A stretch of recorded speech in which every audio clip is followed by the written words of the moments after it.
Hello बच्चों, welcome to एजुगेनर classes. आज हम क्लास 10th का आईसीएसई बोर्ड का एक पेपर सॉल्यूशन करेंगे।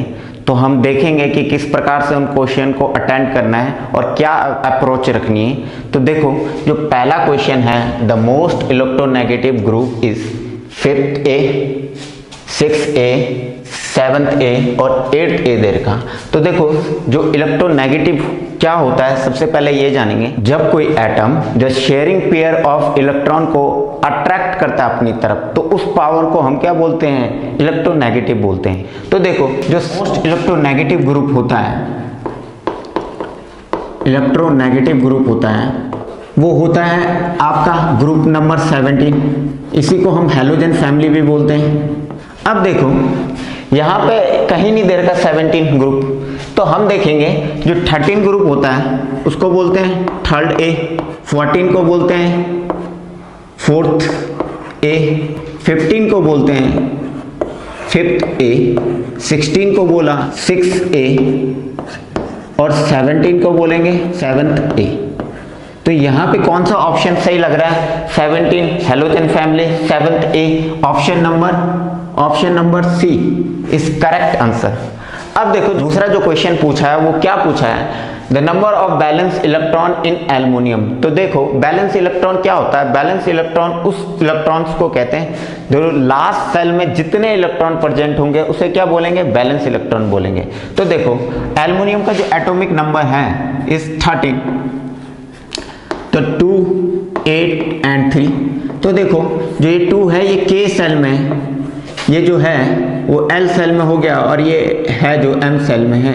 तो लास्ट सेल कौन सी है? M shell. और कितने इलेक्ट्रॉन प्रेजेंट है? 3। तो इसकी जो बैलेंस इलेक्ट्रॉन हो गया वो कितने हो गए? 3। तो option number is C is correct answer. ठीक है, अब क्वेश्चन नंबर 3 की बात करेंगे कि lithium has diagonal relationship with, पहला ऑप्शन है मैग्नीशियम, दूसरा ऑप्शन है सोडियम, तीसरा ऑप्शन है एल्युमिनियम और चौथा ऑप्शन है SI।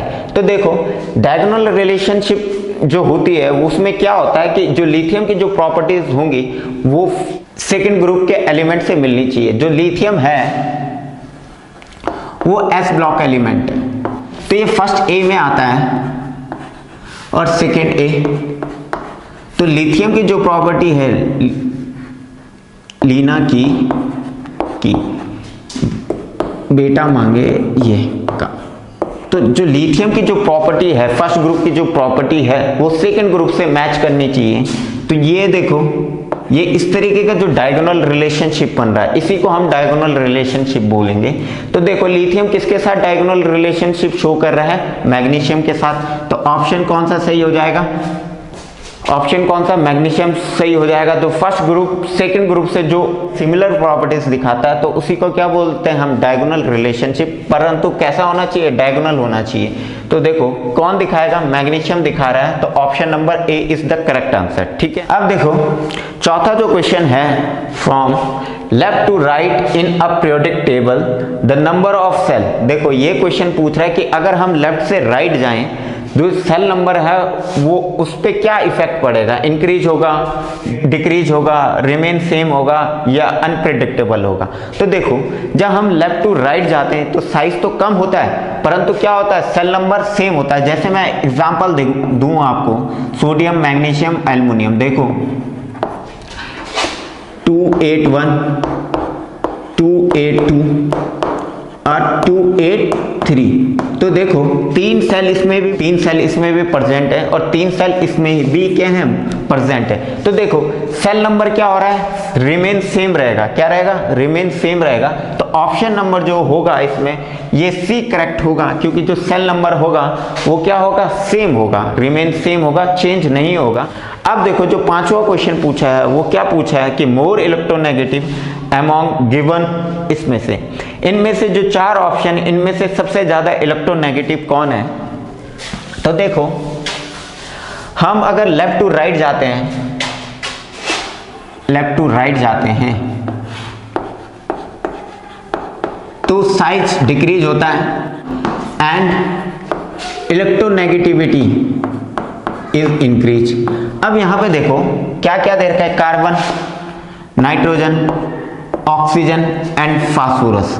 तो देखो कार्बन, नाइट्रोजन, ऑक्सीजन, तो नाइट्रोजन जो होता है ये 15 ग्रुप एलिमेंट है और ये नीचे आता है फास्फोरस, ठीक है। तो कार्बन, नाइट्रोजन, ऑक्सीजन। तो आप लेफ्ट से राइट जा रहे हो, जो साइज होगा वो छोटा होगा, इलेक्ट्रोनेगेटिविटी क्या हो जाएगी, बढ़ जाएगी। तो देखो कार्बन, नाइट्रोजन, ऑक्सीजन, और जो फास्फोरस है वो 15 ग्रुप का एलिमेंट है, तो ऑक्सीजन जो होगा उसका साइज भी छोटा होगा और उसकी इलेक्ट्रोनेगेटिविटी भी क्या होगी, ज्यादा होगी। तो ज्यादा इलेक्ट्रोनेगेटिव कौन होगा, ऑक्सीजन। तो जो करेक्ट आंसर है इसमें पांचवें क्वेश्चन का वो है ऑप्शन नंबर सी, इस ऑक्सीजन। अगला क्वेश्चन जो है हमारे पास question number 6, the noble gases electron. तो देखो नोबल गैसेस उन गैसेस को कहते हैं जिनका ऑक्टेंट होता है वो क्या होता है, कंप्लीट होता है। तो देखो नोबल गैसेस इलेक्ट्रॉन, तो देखो जैसे पहली नोबल गैसेस है आपकी हीलियम, फिर आती है नियॉन, एटॉमिक नंबर 10 to 8। तो देखो ये इनका जो लास्ट सेल है उसमें ऑक्टेंट कंप्लीट है, 8 इलेक्ट्रॉन है, इसका भी है, इसमें 2 इलेक्ट्रॉन है। या इसकी बात मैं अगर ऑर्गन की बात करूं 18, तो 2 8 8, इसका मतलब इसका लास्ट सेल है उसमें 8 इलेक्ट्रॉन प्रेजेंट है। इसका मतलब ये स्टेबल कॉन्फ़िगरेशन है। कैसा है, स्टेबल कॉन्फ़िगरेशन है। तो ना तो ये इलेक्ट्रॉन लेगा ना ही क्या करेगा, डोनेट करेगा। तो देखो noble gases electron donate, accept, may accept, donate, पहला ऑप्शन नहीं हो सकता, डोनेट नहीं करता है, एक्सेप्ट भी नहीं करता, ना तो लेता है ना देता है, ये भी नहीं है, मे एक्सेप्ट, एक्सेप्ट भी नहीं करेगा, सी। इसका मतलब क्या है, नन ऑफ दिस। इसका मतलब चौथा ऑप्शन सही होगा, ना तो ये देगा और ना लेगा, ठीक है। तो पर यहाँ पे जो सी ऑप्शन है, मे एक्सेप्ट, मतलब कर सकता है, एक्सेप्ट कर सकता है या डोनेट कर सकता है, तो ये ऑप्शन बिल्कुल गलत होगा। तो हमारा जो ऑप्शन होगा इस क्वेश्चन का, क्वेश्चन नंबर 6 का, वो ऑप्शन नंबर क्या होगा, डी होगा। क्यों होगा, उसके पीछे जो कारण है, इनका क्या कारण है कि इनके लास्ट सेल में क्या होता है, स्टेबल कॉन्फ़िगरेशन होती है, जिस कारण से ना तो ये एक्सेप्ट करते हैं ना तो क्या करते हैं, डोनेट करते हैं इलेक्ट्रॉन को। अब क्वेश्चन नंबर जो 7 है वो है 6A is also called the group 15, 16, 17, 18। तो हमने बात करी थी जो पी ब्लॉक एलिमेंट होते हैं, जो 13 ग्रुप होता है, 14, 15, 16 और 17 की अगर मैं बात करूं तो इसको थर्ड ए बोलते हैं, इसको बोलेंगे 4th ए, इसको बोलेंगे 5A और इसको क्या बोलेंगे, 6A। तो देखो हमें 6A पूछा हुआ है, तो कौन सा ऑप्शन सही होगा, बी ऑप्शन, 16 ग्रुप होगा। और ये जो होता है ये ऑक्सीजन फैमिली होता है। कौन सा होता है, ऑक्सीजन फैमिली, इस ग्रुप को बोलते हैं। तो ऑप्शन नंबर जो बी है is the correct answer, is 16 group. देखो बच्चों जो क्वेश्चन नंबर 8 है उसमें ये पूछा गया है कि M shell can have maximum number of electron, हमसे पूछे हैं 8, 18, 32 और 50। तो हमने एक फॉर्मूला पढ़ा है 2n²। तो देखो 2n², n बराबर अगर 1 हुआ तो k सेल है, k सेल में अगर हम 1 रखेंगे तो 2 × 1 का स्क्वायर, तो देखो 1 का स्क्वायर 1 होता है, तो पहले सेल में आ जाएंगे 2, n बराबर 2 रखोगे तो l सेल आएगी, उसमें कितना आ जाएगा 2, 2 का स्क्वायर कितना आ गया 4, तो 2 × 4 कितना 8। तो दूसरे जो सेल होता है उसमें 8, जो n बराबर 3 रखोगे तो कितना, कौन सा सेल आएगा, m सेल आएगा। तो m सेल में आप 2 × 3 की पावर 2 करोगे तो 2 ऐसी रहेगा, 3 का स्क्वायर 9 हुआ, तो मैक्सिमम जो इलेक्ट्रॉन आएगा वो आएगा 18 इलेक्ट्रॉन। तो ऑप्शन कौन सा सही है, ऑप्शन नंबर जो बी है इज द करेक्ट आंसर। तो 8वें क्वेश्चन का जो आंसर है वो नंबर है 18, maximum electron of M shell. तो option number B is the correct answer. अब क्वेश्चन 9 की बात करेंगे, which is the going to have more metallic nature. तो देखो मेटेलिक नेचर, क्वेश्चन नंबर जो 9 है वो पूछ रहा है which is the going to have more metallic nature. तो देखो बच्चों मेटेलिक जो नेचर होता है, जब कोई भी मेटल आसानी से क्या कर सकता है, इजीली क्या कर सकता है, इलेक्ट्रॉन डोनेट कर सकता है, तो हम बोलते हैं कि वो उसका जो मेटेलिक नेचर है वो हाई है। तो देखो जब हम टॉप से डाउन जाते हैं तो मेटेलिक जो नेचर होता है वो इंक्रीज होता है, क्योंकि जो साइज होता है एटम का वो भी इंक्रीज होता है, इसलिए इजीली से क्या कर सकता है वो इलेक्ट्रॉन डोनेट कर सकता है। अब देखो हमें यहाँ पे देखना क्या है, तो हमने देखा ये एस ब्लॉक के एलिमेंट है, लीना की रफ से फरियाद। अब देखो ये ग्रुप में है, फर्स्ट एस ब्लॉक एलिमेंट है और फर्स्ट ए है जो ये लीना की रफ से फरियाद, एल्कली मेटल बोलते हैं इनको। तो देखो लिथियम कम होगा, सोडियम थोड़ा ज़्यादा होगा, फिर इसके बाद पोटेशियम है, और लास्ट में देखो इन चार ऑप्शन में कौन क्या आ रहा है, रूबिडियम। तो हमारा जो आंसर होगा वो कौन सा आएगा, option number D, rubidium is more metallic nature. जो 10वां क्वेश्चन है, डैश इज रेडियो एक्टिव। तो जो रेडियो एक्टिव होता है उसमें alpha beta and gamma particles निकलते हैं, तो इसमें जो आंसर है देखो मैग्नीशियम हो नहीं सकता, रूबिडियम होता नहीं है, के जो है ये मेटल है, तो जो ऑप्शन बन रहा है वो फ्रांसियम आ जाएगा, Fr। आपका अब जो 11वां क्वेश्चन है, when an electron accept electron it dash energy. जब कोई भी एटम इलेक्ट्रॉन एक्सेप्ट करता है तो वो एनर्जी को रिलीज करता है, और इस प्रोसेस को जो हम बोलते हैं, जो एनर्जी वो रिलीज करता है, इस जो टेंडेंसी को बोलते हैं या इस प्रोसेस को तो बोलते हैं, वो बोलते हैं इलेक्ट्रॉन एफिनिटी। क्या बोलते हैं, इलेक्ट्रॉन एफिनिटी। जब भी कोई एटम इलेक्ट्रॉन, ये कोई इलेक्ट्रॉन है और ये इस सेल में डाल रहा हूं मैं, तो जब ये इलेक्ट्रॉन इस सेल में आएगा तो ये इलेक्ट्रॉन रिलीज करता है, और इसको क्या बोलते हैं, इलेक्ट्रॉन एफिनिटी बोलते हैं हम। तो ये जो है इसका जो आंसर होगा, एब्जॉर्ब नहीं होगा, रिलीज होगा, तो ऑप्शन नंबर बी। और इस प्रोसेस को जो हम बोलते हैं वो क्या बोलते हैं, इलेक्ट्रॉन गेन एंथैल्पी, या हम इलेक्ट्रॉन एफिनिटी उसको बोल देते हैं। 12वां जो क्वेश्चन है वो पूछा है कि एल्युमिनियम ऑक्साइड जो है, aluminium oxide is the dash oxide. देखो जो एल्युमिनियम ऑक्साइड है वो एम्फोटिक नेचर का है, एम्फोटिक नेचर का है। एम्फोटिक नेचर का मतलब होता है जो एसिड के साथ भी रिएक्शन कर सकता है और बेस के साथ भी रिएक्शन करता है। तो ऐसे जो ऑक्साइड होते हैं उनको हम बोलते हैं एम्फोटिक नेचर के। तो इसका जो आंसर है वो ऑप्शन नंबर सी। तो बच्चों क्वेश्चन नंबर जो 13 है वो क्वेश्चन है कि sulphate ion is the example of. देखो सल्फेट जो आयन है SO4 नेगेटिव, देखो जब नेगेटिव आता है तो इसको बोलते हैं एनाइन, जब पॉजिटिव किसी के ऊपर आता है जैसे ये हो गया, इसको हम कैटायन बोलते हैं। तो जो ऑप्शन होगा वो SO4 नेगेटिव होता है, इसका मतलब जो option B is the correct answer, is A9.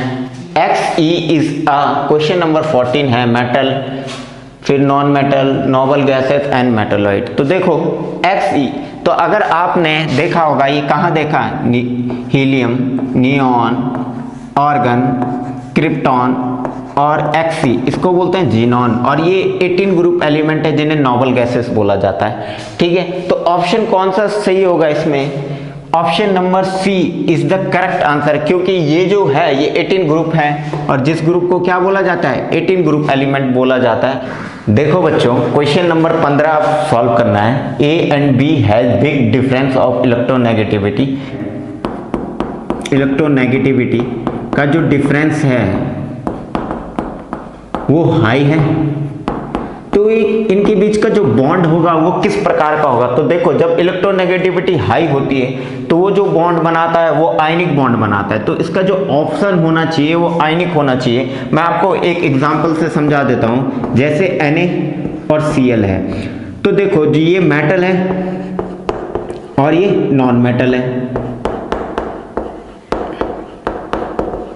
जो Cl की इलेक्ट्रोनेगेटिविटी हो सोडियम से बहुत ज़्यादा हाई होती है, जिस कारण से इनके बीच का जो बॉन्ड होगा वो कैसा बॉन्ड होगा, आयोनिक बॉन्ड होगा। तो इसका जो ऑप्शन है वो ऑप्शन बी सही है, आयनिक बॉन्ड होगा। तो अब बच्चों देखो जरा क्वेश्चन नंबर जो 16 है, which group is expected to have lowest ionization potential. तो आयनाइजेशन जो पोटेंशियल होता है या आयनाइजेशन जो एनर्जी होती है वो क्या होती है कि जब किसी एटम से आप ये सपोज कोई एटम है, इस एटम यहाँ पे कोई इलेक्ट्रॉन मूव कर रहा है, अगर आप इस इलेक्ट्रॉन को निकालना चाहते हो तो एक इलेक्ट्रॉन को निकालने के लिए इसको बाहर निकालूंगा मैं, तो इस इलेक्ट्रॉन को निकालने के लिए जितनी एनर्जी आप सप्लाई करोगे, मिनिमम एनर्जी जो सप्लाई करोगे, उसे आयनाइजेशन पोटेंशियल बोलते हैं। क्या बोलते हैं? आयनाइजेशन पोटेंशियल बोलते हैं। अब याद रखो कि जब हम लेफ्ट से राइट जाते हैं तो जो साइज होता है वो छोटा हो जाता है, तो जब छोटा होगा तो आयनाइजेशन पोटेंशियल क्या हो जाएगा?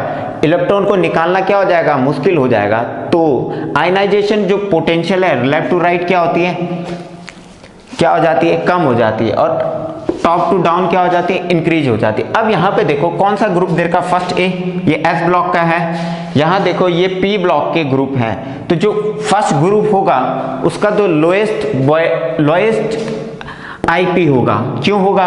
क्योंकि लेफ्ट टू राइट जाने पे क्या होता है? आईपी क्या होता है? इंक्रीज होता है। और टॉप टू डाउन जाने पे आयनाइजेशन पोटेंशियल क्या होता है? आयनाइजेशन पोटेंशियल क्या होता है? डिक्रीज हो जाता है। तो आयनाइजेशन पोटेंशियल जो डिपेंड करता है वो साइज पे डिपेंड करता है। तो देखो ऊपर से नीचे जाने पे साइज कैसा होता है? बढ़ता है, तो आयनाइजेशन पोटेंशियल कम हो जाएगा। लेफ्ट टू राइट जाने पे क्या होता है? साइज कम होता है, तो आयनाइजेशन पोटेंशियल बढ़ जाएगा। अब देखो क्वेश्चन नंबर जो 17 है, covalency of a nitrogen is. देखो कोवेलेंसी बोले तो ये कितने बॉन्ड फॉर्म कर सकता है। तो देखो जो नाइट्रोजन होता है वो आपका, देखो नाइट्रोजन का एटॉमिक नंबर होता है आपका कितना? 7। तो देखो 2 और 5, इसके लास्ट सबसेल में 5 इलेक्ट्रॉन है, इसका मतलब इसको 3 इलेक्ट्रॉन चाहिए है। इसका मतलब नाइट्रोजन है वो 3 तरीके के कोवेलेंट बॉन्ड बना सकता है और एक लोन पेयर इसके ऊपर होता है, तो इसकी जो कोवेलेंसी है वो कितनी हो जाएगी? 3 is the correct answer. Question number अगला अब हम देखेंगे। देखो क्वेश्चन नंबर जो 18 है वो क्या है कि number of lone pair in water molecules. तो देखो जो वाटर मॉलिक्यूल्स होता है H2O वो इस तरीके का होता है।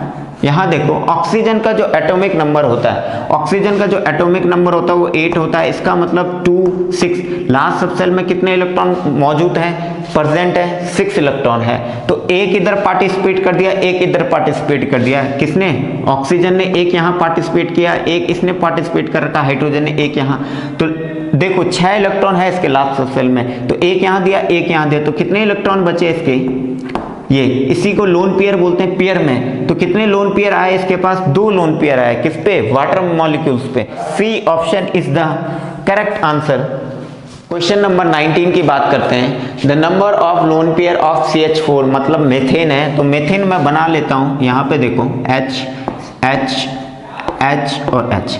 देखो जो कार्बन का एटॉमिक नंबर होता है वो 6 होता है। तो देखो 2, 4, इसकी जो कोवेलेंसी है मतलब वो 4 है। तो देखो एक इलेक्ट्रॉन यहाँ डोनेट कर दिया है, एक यहाँ डोनेट किया है, एक यहाँ डोनेट किया, यहाँ डोनेट किया। अब लास्ट सबसेल में कोई इलेक्ट्रॉन बचे नहीं, तो लोन पेयर कितना आया? 0। कितना आया? लोन पेयर कितना आ गया? 0 आ गया। मतलब कोई इलेक्ट्रॉन इसके ऊपर नहीं है अब, ठीक है। तो लोन पेयर कितना आ गया? 0 आ गया। बट अगर कोवेलेंसी पूछता कार्बन की तो 4 आ जाती, ठीक है। तो इसमें कौन सा ऑप्शन सही होगा? देखो इस क्वेश्चन का जो आंसर है CH4 में, उसमें लोन पेयर आ जाएंगे आपके 0। तो क्वेश्चन 19 का जो आंसर है वो ए ऑप्शन सही है। अगला देखो the hydronium ion given by. देखो हाइड्रोनियम आयन जो होता है वो ये होता है H3O पॉजिटिव। ये अब देखो जो ये बना रहा है ये बनाएगा एसिड बनाएगा। कैसे बनाएगा? देखो जब आप किसी एसिड की रिएक्शन H2O से करवाओगे तो हाइड्रोनियम आयन बना देता है। ये यहाँ पे ऐसे बनाएगा। देखो अगर इसके साथ HCl होता तो क्या बनाता है? ये Cl नेगेटिव बना देता। तो देखो इसे ही हाइड्रोनियम आयन बनते। तो ये कौन बनाएगा? ये सिर्फ एसिड बनाता है। तो ऑप्शन नंबर जो ए है इज द करेक्ट आंसर।